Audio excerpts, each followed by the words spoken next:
Have you ever seen a normally calm person completely lose it? Story 1. I remember having these two friends in 5th grade who, at the time, I didn't think considered me their friend. I had been bullied up until 4th grade and moved the summer before 5th. Everyone used to call me annoying and kept their distance during those first 4 years. One day this kid was being mean for no reason, literally just making fun of people and pushing others around. For some reason, he decided I deserved to be punched, so he came from behind me and somehow hit me in the eye. This happened at recess, mind you. When I got back to class, these two tall kids, one girl and one boy, saw that I had a bruised eye and had been crying. The moment they had the chance, they came over and asked me in an angry tone, "Who hurt you?" I remember thinking, oh no, I can't let them know who did it. They'll hurt him. They kept asking me the entire rest of the week, and when I finally told them, I felt extremely guilty.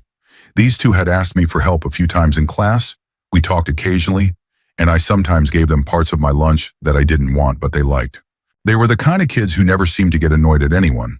So when they kept asking who hit me, I actually felt scared for the guy that had done it, and I was right to be afraid.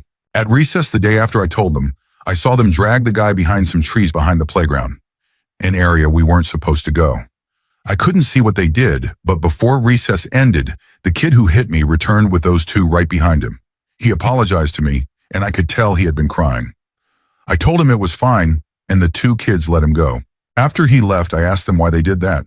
They said, because he hurt our friend, and will do it again if he tries hitting you again.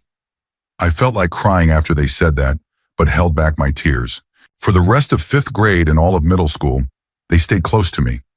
Anyone who even seemed like they might start trouble with me was chased away by them. If I could find those two again and thank them, I would do it 1,000,000 times. They were the very first people who got angry on my behalf and actually stood by me. Story 2. When I was in my late teens, I was financially irresponsible and borrowed money from my grandparents to move out of my mom's house. We made a plan on how I would pay it back in installments, and I only missed 2 payments. Each time I called my granddad and asked if it was okay. He was always cool about it. One day, though, I got a call from him, and he was livid. He was screaming at me on the phone, and I could hear my grandmother crying in the background. It was the angriest I've ever heard anyone, and I was terrified. He wanted to know why I hadn't made the payment that month, but I was sure I had. Turns out I had accidentally set the automated payment to be drawn from the wrong account, and it hadn't gone through. It was an honest mistake on my part, and I explained that to him. I transferred the money immediately, and he instantly calmed down. I later found out that he had become an alcoholic after he quit smoking, and he would talk to my grandmother like that regularly when no one else was around. Story 3. This is not my story, but my dad's. Growing up, his best friend Leif was a quiet, shy guy who was a bit socially awkward. In school, he wasn't physically bullied, but one kid teased him constantly. This would have been in the late 1950s or early 1960s, so kids were expected to just tough it out. My dad would usually confront the bully, but one day a girl ran up to him and said that Leif and the kid were fighting. My dad ran over to help Leif, but when he broke through the circle of students, he found the bully flat on his back with Leif sitting on his chest, holding him by the ears and smashing his head into the pavement over and over. My dad tackled Leif, wrestled him to the ground, and screamed at him, asking what he was doing. What stayed with me from that story was how my dad described it. It was like there was nothing in there. I felt like I could see the back of his skull through his eyes. Luckily, they were just kids, so the damage was serious but limited. The bully escaped with stitches and a concussion, and Leif had to talk to the school psychologist. My dad and Leif remained best friends, and when I met him as an adult, he was still quiet but much less shy and awkward. Story 4. My dad is the most mild-mannered person I have ever met. He's the most composed, level-headed man I know. I once saw him trip in our garage and land in a bucket of nails and screws, ending up with one lodged into his kneecap. He looked over at me and said, "Don't tell your mom, she'll overreact," while grabbing a pair of pliers and pulling it out himself. But when something happened to my special needs brother, he would get a sparkle in his eye that could scare a Navy SEAL. When I was 8 years old, my parents took my brother and me to eat at a restaurant, which was a big deal at the time. My brother had recently been diagnosed with a degenerative physical health issue, and medical bills were piling up. On top of that, my dad had lost his job after getting decompression sickness from a work dive. We went to our favorite Mexican restaurant in town and parked in the handicapped spot closest to the door. I remember having a lighthearted evening. I could see my parents' stress fade as we listened to funny stories and enjoyed a rare night filled with laughter. Looking back, I now realize this dinner was a big financial sacrifice so we could have a normal family night. When we left the restaurant, we found a car parked in the yellow striped zone next to our van. It wasn't a parking space, but the driver had left their car there anyway. Normally, this might not be a big deal, but my brother was in a wheelchair, and we had a manual folding ramp, not one of those hydraulic lifts.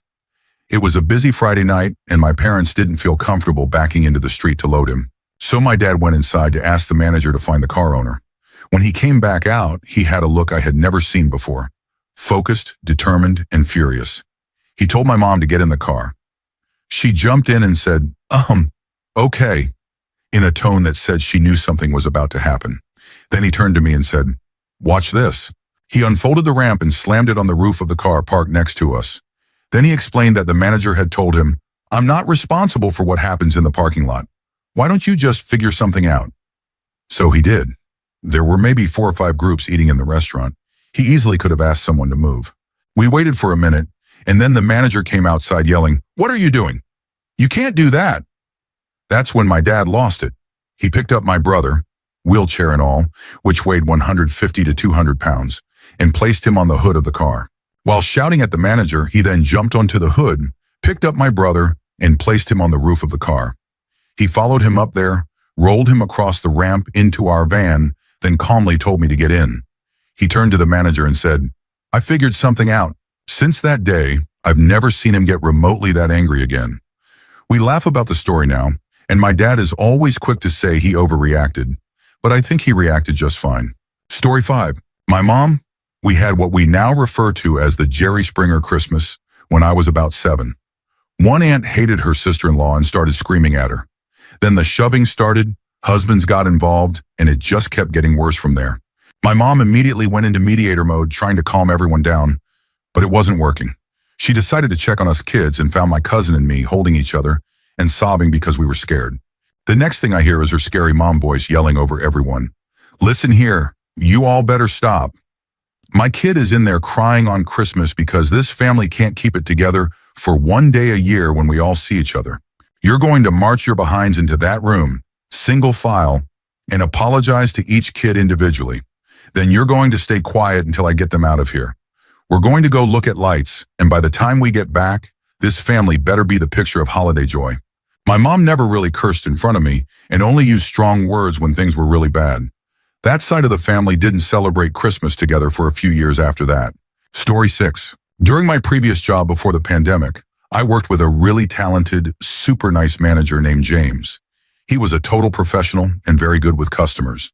You'd look at him and think he could easily be a bouncer because of his size, but he was just an absolute teddy bear. No matter what changes came from upper management or how business was going, he stayed positive. I never saw him visibly mad or upset. He was like Teflon to bad news. One day I got a call from a janitorial service we contracted to do the deep cleaning at our facility. During the call, they asked me to confirm that we had 2 day shifts and 1 overnight shift cleaning our building. I didn't understand why they were asking, because we only ever had 1 day shift and 1 overnight shift. And that had been the case since I started working there. Nearly 2 years earlier, they insisted I must be mistaken, that surely there was a second daytime shift I just didn't know about. But I was the person who reviewed their work and sent feedback, so I was 100% certain there was only 1 day shift. I put them on hold and went to tell James, and just like that, his whole demeanor changed. Gone was the smiling, calm guy.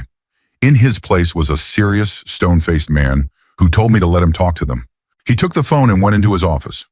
I watched through the window as he became increasingly animated, possibly even yelling, as it came out that we'd been getting charged for a second daytime janitorial shift that never existed.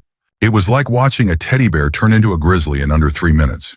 He calmed down again after the call, but while he was on it, you could tell he was furious that we'd been paying for services we didn't receive. Story 7. I had a friend I've known since we were kids. This happened when he, myself, and 2 other friends were roommates at 21 or 22 years old. We'll call him Kevin. He was always happy-go-lucky, always smiling. The guy you could call at 3 a.m. with a flat tire, and he'd just ask where you were.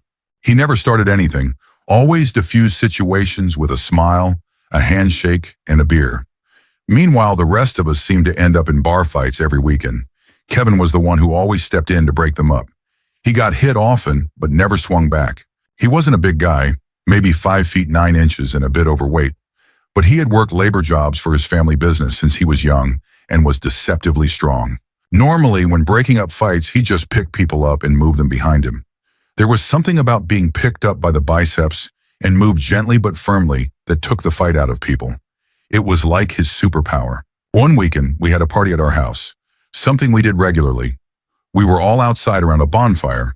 A friend of a friend, we'll call him Steve, was being a jerk.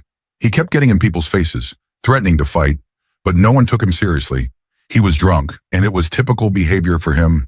Then he got in Kevin's face, screaming at him because Kevin happened to be sitting next to Steve's ex-girlfriend. Kevin let it slide. As always, he avoided confrontation, but Steve kept going, eventually putting his forehead against Kevin's and yelling. I guess something snapped in Kevin. Without a word, Kevin picked Steve up by the throat and slammed him into the ground. Then he started punching him, over and over, never letting go of Steve's throat. We were frozen at first. It was the first time we'd ever seen Kevin be violent.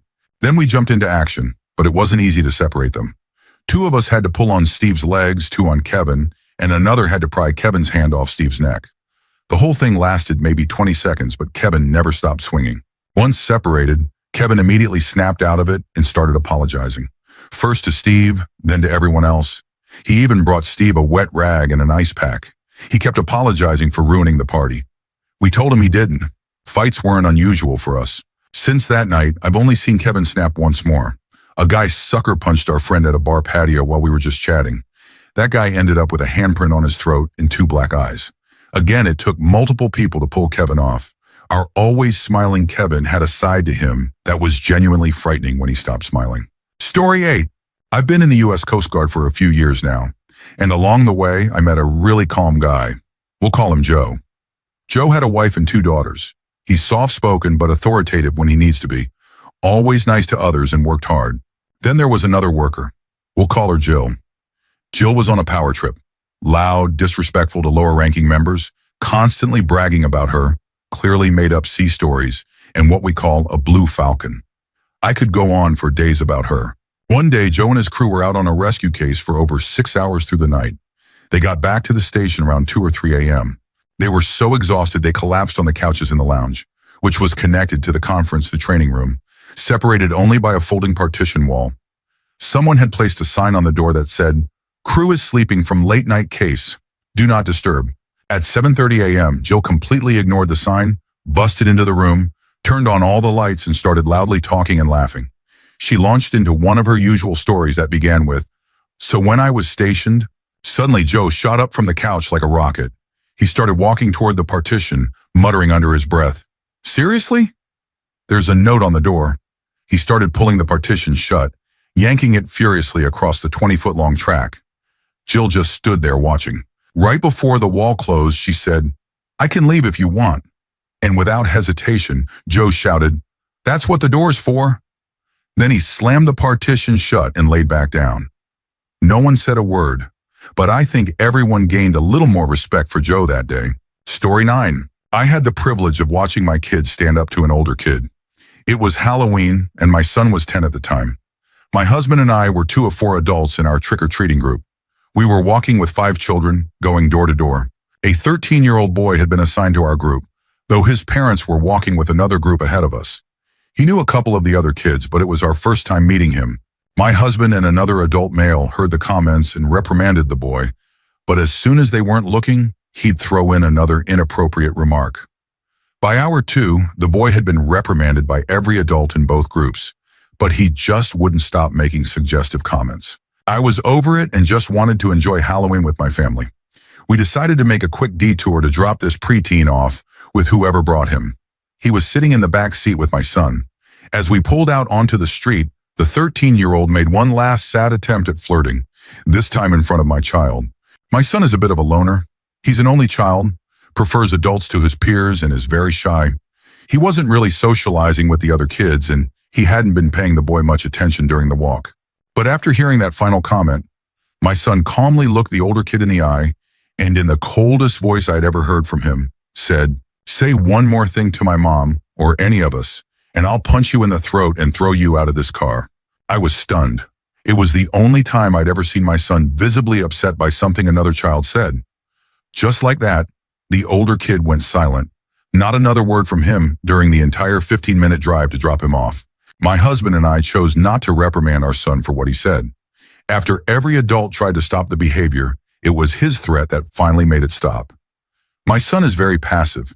He's 13 now and has never even had a verbal disagreement with anyone besides us. He's the kid teachers assigned to sit with the new student, the one who hates unkindness of any kind. I had worried that he might be too passive to stand up for himself or others, but that night he proved that when it matters, he will.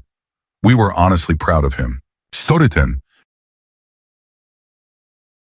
I'm usually the calm one, but about a year and a half ago, my ex-wife was staying at my place after a breakup sent her into a spiral. She and our kid had come to visit me for the weekend before the child was supposed to move back in with me for school. That weekend turned into her spending a week in the psych ward. I sat with her in the ER for 8 hours, started a new job the very next morning, visited her whenever she asked, and helped our kid do online school from a fast food restaurant because we didn't have Wi-Fi at the house. She ended up staying with me for 2 months. I literally slept on a pallet on my own floor so she could have my bed. All that stress eventually exploded into an argument.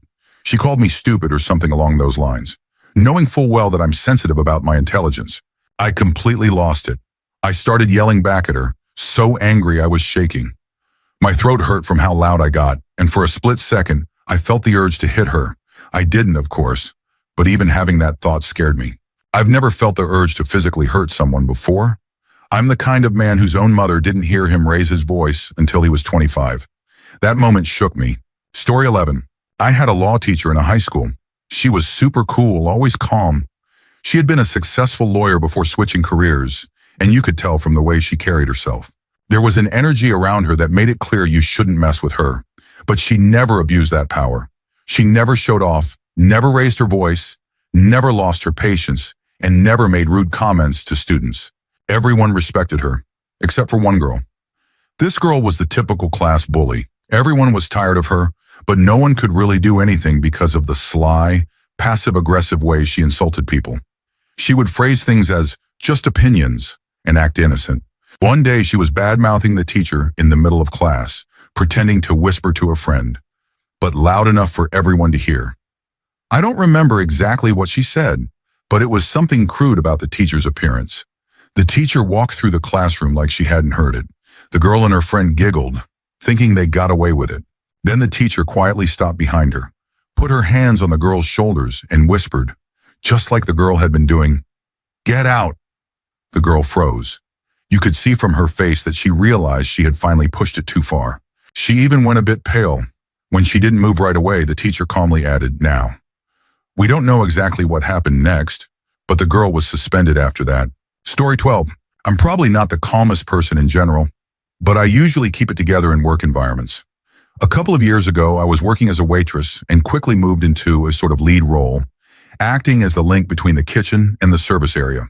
I was responsible for making sure dishes came out on time and were correct, and I also gave out service assignments like refilling drinks. There was this one guy who had only worked there for a few weeks. He had a reputation for refusing to do any task he didn't want to. He'd make excuses and avoid work constantly. On top of that, he had been caught smoking pot inside the kitchen area twice, and somehow still wasn't fired. One particularly busy night, I calmly asked him several times to refill the drinks. He blatantly refused. That's when I lost it. We ended up in a shouting match right there on the floor. One of the cooks had to step in and calm me down. The next day, the guy was finally fired. After that, everything went back to normal. Story 13. My mom is the disgustingly cheerful type. She's literally always smiling or laughing, and any negativity that comes her way, she'll counter with positivity. I'm a pretty positive person, but her level of optimism has always gotten on my nerves. Okay, so that's the kind of person she is, and here's a story about her. My parents were always helpful to friends or family in need. My brother married a woman who had something like 9 kids, many of them adults or teenagers, so he didn't have to take care of a bunch of little kids or anything. One of her kids got out of jail. He was 17 or 18, I think, and needed a place to stay. My parents agreed to let him live with us. He was a former gang member, and once his gang found out he'd been released and was avoiding them, they took it as a sign that he either snitched or was trying to leave the gang. When they found out he was living at our house, they decided to show up and beat him up. Thing is, my dad was an old-school tough guy. He had hundreds of scars on his arms from fist fighting through the 50s, 60s, 70s, and even into the 80s and 90s. My mom, the always sunny one, had been with him long enough to know what to do when things went down around him. So these guys knock on the door. When my dad answers, they just barge right in and blow past him. I was in the back of the house in my bedroom, and Danny, the kid, was in the middle of the house in his room. Two of the guys bust in and start attacking him. One of them is stuck in the kitchen with my mom, who's screaming her head off to get out of her house. I hear all the commotion and go see what's going on. By the time I get there, here's what I see. My dad has gone to the middle bedroom, opened the door, and instead of going in to help Danny, he yells, "Hey, call the cops. I'm locking this door on these guys." Then he waits a few seconds, opens the door again, and I come in behind him to see that one guy has already jumped out the window. The other one is struggling to do the same, and my dad strolls over and kicks him hard, sending him flying out the window too. That window was about 8 or 9 feet off the ground, and there was a cement pad beneath it. Wild. I keep going down the hall to check on my mom, and there's this guy who must be like 6 feet 7 inches squared up in the kitchen, facing off with my mom, who is 4 feet 11 inches. She's not scared or backing down. Nope. She's jumping into the air and hitting him square in the jaw over and over. Every time she lands, she's jumping again, like she's on a pogo stick, and every single punch lands. The guy is stumbling backwards, eyes closed, trying to get away. She completely pummeled him. Funniest thing I've ever seen her do, looked like a cartoon. Finally, the guy bolts out the door, and my mom yells after him, "Told you to get out of my house, punk. Come back and see what happens." Story 14. At the risk of tooting my own horn, I think I've been that guy. I'm not completely calm. I can get sharp with people, but I'm usually the mediator and organizer in my friend groups. If people fight, I'm the one helping them make up. That kind of thing. Years ago, I threw a small party, about 10 people, and invited friends from different circles. Everyone knew me well, but some were meeting each other for the first time. The next day, one of my friends came to me and told me that another guest had been solely aggressive, let's say. He took no for an answer in the end, but even with alcohol as an excuse, he got too pushy and handsy and made her feel afraid. She even gave him her phone number just to get him to back off. I lost it. I didn't explode. I actually remember feeling cold all over. I managed to talk her through it, apologized for not noticing, and asked what she wanted to do next. After hearing her out, I called the other friend and told him I was coming over. When I got there, he was fumbling around getting ready for work, but the moment he saw me, his whole demeanor changed. I don't know what I look like, but I still felt that same cold anger. I told him flat out that he made a woman afraid the night before and that he was going to delete her phone number right now in front of me. I also told him he needed to take a hard look at how he treats women. The conversation was short but intense. Then I left. I'm happy to say the aftermath was as positive as anyone could reasonably hope. My female friend never saw him again, and I never tried to reconnect them. My male friend, who is still a friend, took it seriously. We never talked about it in depth, but years later, also while drinking, he thanked me for helping him get his act together. His expression said it all. I've never been that angry since. It was a strangely powerful moment, but I'd rather not ever feel that way again. Story 15. I haven't witnessed it because I was the person. Back then, I was the type to swallow my anger and sadness instead of speaking up. I tried to solve all my problems in my own head because I didn't want to bother anyone. Needless to say, my mental health wasn't great, but I always tried to be nice to people, partly to get them to like me. One of my coworkers, who was about 10 years older than me, worked night shifts with me. She always took it personally when I was in a bad mood, but when I was upset, I would just be quiet and keep to myself. I still did my job. She didn't like that though, and without me asking, she'd always start helping me with tasks, especially after she finished her own. It might sound petty, but we got production samples every hour, and I like spacing out the tasks during the night shift to make time pass faster. One night, she was passive-aggressive the whole shift, and I had a massive headache. Eventually, she started yelling, saying I was selfish and that I should speak up if I had a problem with her. That set me off. I was already dealing with so much, and I just snapped. I yelled back that not everything in my life was about her, that she wasn't my top priority, and that I had other problems. I reminded her that I'd told her before I didn't want to talk about them, and all I wanted was to be left alone. Normally, if someone catches me off guard like that, I start crying right away. But this time, I didn't. I was so angry that I didn't cry. Instead, she did. I didn't insult her or call her names, but something about what I said made her cry. She ran to the bathroom and locked herself in. I guess she expected me to just take it and apologize. She didn't expect me to fight back. Story 16.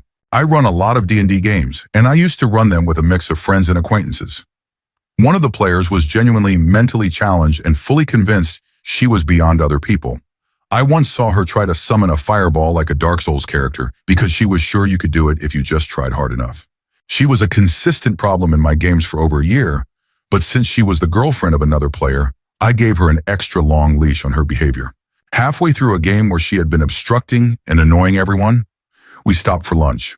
One of my buddies offered to buy pizza, since most of us were broke and jobless at the time. He asked the boyfriend to handle it, as we were playing at their house, and we expected to get the usual pizza. But here's the thing. She hated me, and I hate mushrooms, so she offered to handle the order herself. When the pizza arrived, it had some kind of liquid kale slurry and was absolutely covered in mushrooms from crust to crust, with no cheese in sight. I asked, "What is this?" And she simply said, "Food." Unsurprisingly, my friend who paid for the pizza was furious, not only at the blatant attack on me, but also at how terrible the pizza was.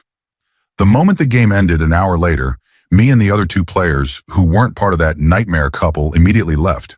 As we walked down the street in silence, I turned to one of them and saw the deepest pit of rage in their eyes I've ever seen. It genuinely terrified me for a moment. They both agreed within 5 seconds that they'd never play with that couple again, and that was the last time I saw her. I've got 100 more stories of her being unstable, trying to flirt with everyone she met, screaming and flailing in public. But I'll never forget seeing my buddy, who was basically a big teddy bear, the kind of guy who got bit by a cat once and said, "Oh, sweetheart, look that angry." Story 17. I normally fake being happy and had done so for a decade by the time this happened, because people always got upset with me if I wasn't cheerful. I pretended to be happy and put others before myself for most of my life, because I thought that's what I was supposed to do. One day when I was 16, something finally snapped. I don't even remember exactly what caused it, but it had something to do with me and my parents, either for not being perfect enough for them or because of school pressure. Suddenly, all of the emotions I had been repressing for years came rushing out. It was honestly like a dam bursting. I completely lost it because I was so done. I remember thinking how unfair it was that my parents could scream, cry, or be upset, but I wasn't allowed to express anything. I finally realized how one-sided that was. I got so angry that I started crying because every bottled-up feeling came out at once. I was screaming at the top of my lungs. I still remember how surprised my parents looked, from me being quiet and near tears to suddenly yelling in pure rage. Then I just walked into my room, closed the door, and kept crying. I felt horrible for what I had done. I truly felt like a terrible person for expressing how I felt to my own parents. I cried for a long time and went to sleep that night with a pounding stress migraine. Story 18. Not proud of it, but I went off on a 16-year-old coworker about a year ago. The kid had just started and told us he was going to a culinary high school. Didn't know those existed. He walked into the deli and said, and I quote, "I'm overqualified for this because I already know everything." Then he proceeded to be absolutely terrible at the job while constantly trying to impress us with his random food service trivia. After weeks of this behavior, we were in the break room after work when he casually mentioned to me and another coworker that a third coworker was kind of a jerk because she was always on his case. That's when I lost it. I've been at that job longer than he's been alive, and that third coworker has been there for half his lifetime too. And yet, he treated us all like we were clueless because he came from a fancy school. So I started listing everything he'd messed up. Item codes, customer orders, way too many bathroom breaks, his inability to wash dishes properly. He just rinsed them. On and on. I finally got control of myself and told him I knew his dad was waiting outside and that he should just go. I was honestly surprised I didn't get written up. Even more surprising, the kid kept working with us for another year. He recently left for a job in an actual restaurant kitchen, And given that he barely reached acceptable status with us after a full year, I can only imagine he's having a tough time where he is now. Story 19. There was a boy in my class who was kind of quiet and not fully accepted by the other boys. Sometimes during group assignments, he'd try to play the clown to get attention, which I found annoying. Another boy, who was more accepted, got there by constantly insulting the girls, so I really didn't like him. One time, the quiet boy was sitting next to someone the insulter wanted to sit next to. He kept trying to convince the quiet boy to switch seats, and eventually several other boys joined in. They all pressured him to move, and it got to the point where the quiet boy was on the verge of tears. You'd think he would be the one to snap, but no. It was our normally calm teacher who blew up. He started shouting loudly about how bullying wasn't acceptable and was so forceful that even the insulter started crying. He actually said he would never bully anyone because he himself was being bullied by the other boys. After that, the teacher spoke privately with both the quiet boy and the insulter. He also had a conversation with the whole class about bullying and why it's never okay. As one of the girls in class, I'm still not sure whether the insulter was actually being bullied or if he just said that in the heat of the moment. All I know is, after everything he'd said about me and the other girls, it was satisfying to see him cry for once. Story 20. In a private middle school, we had a kind and cheerful bodybuilder who was our religion teacher. He was the absolute nicest guy, basically the epitome of a cool and caring pastor who genuinely loved his students. He seemed like someone who had never raised his voice in his life. He had spent most of the week getting our entire grade to sign the border of what was going to be a frame class picture. Everyone was supposed to sign their names super small so we could all fit. He was about 80% finished and only had 2 days left in the school year. Then the class clown decided to sign his name across the entire bottom of the border in huge letters. It was completely disrespectful, and it ruined everything. Our teacher had already been dealing with a lot that week, and this was the final straw. Watching the barely controlled rage on this normally giant teddy bear of a man as he tried to figure out how he was going to get hundreds of students to re-sign a new border, with summer break just days away, was terrifying. It was like his brain short-circuited. He crushed an expo marker in his hand without even realizing it. The room went completely silent. You could hear a pin drop, and the kid who vandalized the photo looked like he was about to cry. Story 21. My buddy and I were in the boss's office one day at work. He and I were the top guys on our shift. Not bragging, that's just how it was. Most of the other techs were poor performers who had worn down our boss's patience over the years. He was just tired of dealing with their excuses. They called out often, made things up, and never faced any real consequences. As a result, the boss stopped disciplining them altogether. They got away with everything. My buddy and I were frustrated, but we focused on our work and tried to let it slide. This dynamic had gone on for years. Unfortunately, it meant our boss expected us to always be available. We couldn't take days off because the underperforming guys would always take the vacation slots first. It was a regular occurrence. My buddy and I would want to take a half day to attend a concert or something, but the boss would say no. It was incredibly unfair, and over time, resentment built up. One day, a former coworker called and invited us to visit him at his new job and get a tour of the data center at a very well-known social media company. We were excited. I knew our boss wouldn't approve, but we asked anyway. He gave us the same excuses and denied our request. What happened next, I honestly don't fully remember. I became instantly enraged, to a degree I had never experienced before. I think I started yelling, protesting, demanding that he let us go just this once.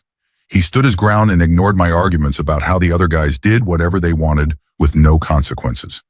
I ended up storming out. When my buddy found me afterward, he looked genuinely concerned. He told me my face had turned bright red during my outburst. I was kind of freaked out because I didn't fully recall everything I said or did. I know people talk about blacking out from alcohol, but this was different. It had never happened before, and it hasn't happened since. Story 22. My neighbor a few houses down M50 is a pretty chill guy. He takes pristine care of his home and yard, even though it's a small place in a rough neighborhood. He also took care of his mother until she passed away last month. I didn't see him much after that, until yesterday. I was heading out for a job around noon when I saw him pacing in his driveway, clearly upset, talking about how one of the neighbors was trying to steal from him. I offered him one of my security cameras so he could keep an eye on things. He seemed really shaken. 4 hours later, when I got back from work, he was still pacing, but now holding a 2x2 piece of wood. I asked him what he was doing, and he said there were people inside and under the two Saturn views in his driveway, hiding in the garbage cans and watching him from the truck next door. He was clearly hallucinating. He seemed totally coherent when I talked to him earlier, but something had changed. I brought him a drink and called for a health and welfare check through the non-emergency line. There wasn't much else I could do for him at that point, so I left. About 30 minutes later, I heard a commotion and went outside to see him smashing his own cars with a 2x2. He broke the taillights, mirrors, a couple of windows, and dented the hoods. I recorded the aftermath, including a conversation I had with him about the people in his empty vehicles. The next day, I brought the footage over to him. Thankfully, his family was there when I arrived. He had sobered up. We'll probably have him over for dinner tonight, too. Story 23. My former high school math teacher never liked me. His name was Mr. Newell, and because he had to deal with my difficult brother in another class, he assumed I would be the same and never gave me a chance.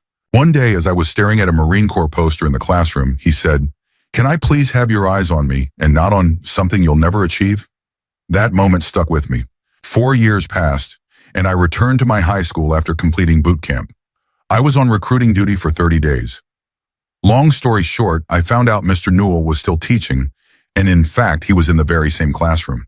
The look on his face when I walked in and casually strolled past his desk, he didn't recognize me at first, went right over to that Marine Corps poster, yanked it off the wall, pulled out a black Sharpie, signed it, and walked it straight to him was priceless. I looked him in the eye and said, "Remember me?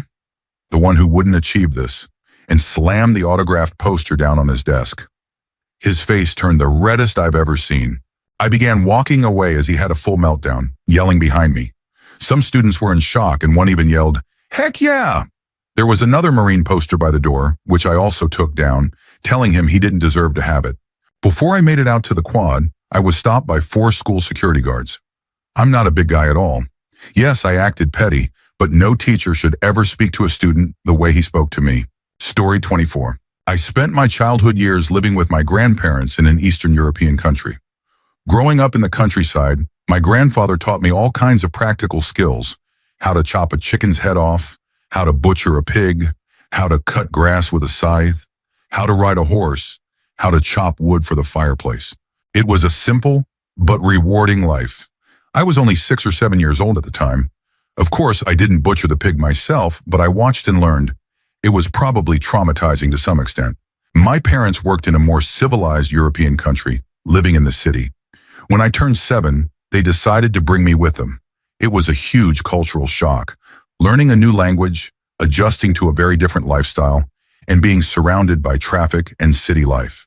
I went to school not knowing a single word, so I didn't talk much. I didn't make friends at first. I was the quiet kid, not because I wanted to be, but because I couldn't communicate. One day I brought a toy to class, one of those little ones you get in chocolate Kinder eggs. Another kid stole it, and I tried arguing with gestures. The teacher saw us and decided to confiscate the toy since she didn't know who it really belonged to. Later, during recess, that same kid started running down the hallway. I took the opportunity to push him. He lost a tooth, and I got detention. I still vividly remember how the teacher yelled at me. She grabbed my shirt and shoved me into a chair. A few hours later, I was brought back into the classroom with that kid and his parents. I was told to apologize, but I didn't. Half of it was because I didn't want to, and the other half because I didn't even understand what they were saying. I learned later when my mother was called in. That kid ended up changing schools a month later. His parents claimed he was being bullied, but it was all nonsense. He had been the one doing the bullying and played the victim. Years passed. I learned the language. I adapted. I became a calm person and never snapped again. These days I'm chill, but deep down I still know how to chop a chicken's head off in one motion. That part of me from the countryside still lives somewhere inside. My dream now is to one day retire to a farm and relive those free-spirited moments. By the way, I never apologized to that kid. I wonder what he's doing now. Story 25. This happened in my high school auto shop class. There was this obnoxious guy who kept making fun of a bigger student in class. The big guy was genuinely kind, quiet, and always helpful, especially when it came to loosening or tightening bolts. He didn't seem to have a mean bone in his body. The obnoxious kid constantly made fun of him. His weight, his face, his hair, anything he could think of. The big guy just smiled and brushed it off like it didn't bother him. Then the insults turned personal. The obnoxious kids started talking about the big guy's dad's towing business, saying he was a fraud, that he stole cars and parts off impounded vehicles, and that the whole company was full of thieves. That's when the smile dropped. It was scary. I blinked, and the big guy had crossed 15 feet of space and started beating the guy senseless. Every punch came with him screaming about not insulting his dad. He hit the kid all over, head, arms, torso. The obnoxious kid's nose was bleeding, one eye blackened, bruises up and down his arms, and I think he even lost a tooth or two. The big guy stood up, breathing heavily, and calmly walked out of the shop. He got suspended for a week for fighting and had to serve another week of in-school suspension. When people asked him afterward what happened, all he would say was, "He made fun of my dad and insulted his integrity." Story 26. My boyfriend is 6 feet tall and naturally broad, so he looks bigger than he actually is. He's usually a giant teddy bear, super friendly, and always the first to try and diffuse an argument. I'm 5 feet 1 and happen to be non-binary. We were at a social event in a pub when someone we knew brought along a friend who was already very drunk before even arriving. This friend and I chatted for a bit, and somehow the topic of trans people came up. I guess that triggered something in his drunk brain. He launched into a long, rambling story about how his friend was beaten up for being gay and how non-binary people don't know what oppression is, because I had never been beaten up. He kept insisting I admit it wasn't the same and claimed non-binary people were just pretending. I told him repeatedly I wasn't comfortable with the conversation and that if he didn't stop, I was walking away. But when I tried to walk, he got up and physically blocked my path, reaching out as if he was going to grab me. That's when my boyfriend roared, "Don't touch him," loud enough that the entire bar went quiet. I used the moment of distraction to slip past and head outside. I couldn't hear all the words from outside, but I could clearly hear my boyfriend loudly calling the guy out for his behavior. A minute later, my boyfriend came outside to be with me, and we just went home. I was pretty shaken up. I've never seen him act aggressive toward a stranger before, or since, but it meant the world to me to know how much he cares. Story 27. I'm normally pretty unemotional, and I usually have a high tolerance for things. But I have a sibling who is extremely passive-aggressive and does things specifically to annoy me, just because they know it'll bother me. For example, when we were kids and went out to eat, which was rare because we were poor, if they ordered something with a side they didn't like and I asked for it, they'd say no, even though they weren't going to eat it. If my parents tried to take it and give it to me, they'd either spit in it or throw it on the floor. They would literally rather throw it away than let me have it. Since we shared a bathroom, they'd always turn the shower head to face outward, so when I turned the water on, I'd get sprayed. It was daily, constant petty stuff like that. And no, it wasn't normal sibling teasing. It was beyond that. I lived through it. Their behavior completely shifted around puberty and got progressively worse. On the day in question, our parents weren't home. We were teens, so being alone wasn't unusual. My sibling had spent the entire evening doing little things to irritate me, making homophobic comments and being generally awful. During dinner, I got up to grab something from the kitchen, and when I came back, they had taken my seat, even though my plate and glass were there. I asked them to move. They refused. We argued. More remarks. I don't remember the full argument. What I do remember was the rush of adrenaline from getting so angry, followed by a strange calm. I went silent and just stared at them. Then I walked into the kitchen, saw one of our parents' large paintbrushes in the sink, picked it up, walked back into the living room, and hit my sibling over the head with it. I don't remember the actual act of hitting them, just stopping when I saw a drop of blood hit the TV. I wiped it off and sat back down to finish my dinner while they ran to their room. It's scary to think that if something more dangerous had been within reach, they could have been seriously injured. As it was, they only had a bump and some minor bleeding. Nothing serious. My parents never punished me for it, maybe because I had been begging them for years to send my sibling to a psychiatrist, and they refused. Their behavior only got worse after that. I eventually cut off all contact with them and have basically disowned them. Nothing like that has happened since. Story 28. My high school biology teacher was probably my favorite teacher. She was laid back, made class enjoyable, and never got angry. At worst, she could be a little sarcastic, but she never raised her voice. One day, she passed out permission slips, probably for dissecting a pig, and told us to have our parents sign and return them. Then in the same class, this one guy, who must have been out of it or something, walked right up to her mid-lecture and handed her the permission slip, already signed. She had just handed it out 5 minutes earlier. It was the most absurd attempt at faking a parent's signature I've ever seen. She immediately started yelling at him, and the rest of us were trying not to laugh. The guy even insisted the signature was legit and that he hadn't forged it. My guess is that, in his foggy state of mind, he thought the slip was an old one and just filled it out without thinking. The teacher didn't hold back. She essentially called him out in loud but school-appropriate terms, saying it was the dumbest thing she had ever seen a student do. She pointed out how ridiculous it was to try and fake something in front of the entire class. Less than 5 minutes after it was handed out, she told him he wouldn't be participating in the dissection unit and made it clear that she'd be speaking to his parents and the principal. That was the only time I ever saw her lose her temper. And honestly, I understood. It's one thing for students to make mistakes, but to do something that obvious and then lie about it in front of everyone? I'd be furious too. Story 29. I'm the one concerned here. Just to give you some context, I'm the quiet type. The kind of person who can sit alone, silently observing everything, always calm and collected. When I was 15, I went to summer camp. Across from my bedroom, there were 3 11-year-old kids who had been annoying me for several days. But as usual, I didn't say anything. I just let them be immature on their own. One day, I asked a girl out and got rejected. Not going to talk about that, LOL. So I wasn't in the best mood. I went outside the bedroom building to clear my head and observe the environment like I usually did. That's when I saw one of the 3 kids running between my room and his, clearly doing it just to provoke me. Well, he succeeded. I was angry. My face completely changed. I looked like a supervillain about to blow up a city. I went to his room. He saw the look on my face and knew he was in trouble, so he climbed onto his bed. I grabbed his foot and violently threw his entire body onto the floor. I began choking him, but thankfully a girl ran in, grabbed my arm, and pulled me outside so I could calm down and think. After about 3 minutes, I went back inside to apologize. I'm not sure why, maybe because I preferred to be the nice guy. But when I did, he just laughed in my face. That made me angry all over again. He saw it and immediately climbed back on the bed, clearly terrified. I raised my fist, ready to punch him. But then I heard a voice in my head telling me not to do it, to think about the consequences. Instead of hitting him, I redirected my fist and slammed it with full force into the upper frame of the bunk bed. After that, he and his friends were terrified of me for the rest of the week.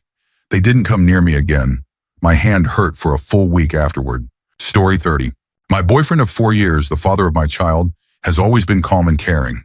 One of the things that made me fall for him was how level-headed he was. He never made a fuss about anything. Early in our relationship, we went to a party where I met some of his friends for the first time.